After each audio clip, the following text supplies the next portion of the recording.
When I was around 11 to 12 years old, my friend Alex and I had these huge woods around us that we never ever came close to finding the edge of. We would wake up in the morning early when school was out and we would spend the whole day out exploring the woods. This being the 80s and Alex and I being smart enough kids, our parents had no problem with this. One day we find a treehouse deep into the woods in a part that we have never been to before. Probably about a 2-hour trek from the edge of the neighborhood. It was seriously a kid's dream. This treehouse is probably 30 feet off the ground, but it looks solid. We are so stoked to find our new castle. We hightail it back home to get some rope, and my pops takes us down to the surplus store, and over dinner Alex and I can't shut up about it. Next day comes, and we hike out at almost dawn. We got a backpack full of rope and sandwiches and our knives on our hips and excitement that's so thick we could chew on it. We make it out there and start attaching rungs made from big sticks onto one end of the rope. It took us a good few hours but we get one side finished and the rope tossed over the branch that's where the little deck and door are. We finally climb up and we are sitting on the deck looking out and rock, paper, scissors for who gets to go in first. Alex wins and goes in and comes right out. He's white as a sheet and wants to go home.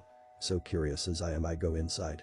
This treehouse is probably 8x8 and about 7 to 8 high inside. The inside walls are covered, every single inch, of naked girls. Not awesome found Playboy magazines, but Kitty P0RN. I think the oldest kids were about my age, but it was Polaroids and glossy magazine pages, stuck perfectly up with staples and filling the walls up. Alex and I got back home as quick as we could. We informed my pops about it, and he calls the cops. The officer shows up and asks us a few questions like where it is, how did we get up there, where did we buy the rope, did we take any pictures off the wall. He got increasingly rude about it, and my pops put an end to it. He left with our statement and said he would be in touch. We were no longer allowed to be out in the woods for more than an hour without checking in. About a year or two later that same cop stopped me when I was hanging out in a different park, saw me smoking, and caught me with a joint. Alex asked him whatever happened with the treehouse.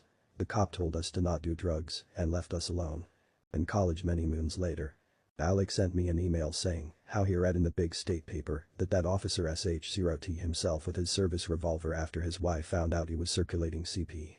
So, it comes to my mind like it came to Alex's that we had found his little CP stash cave.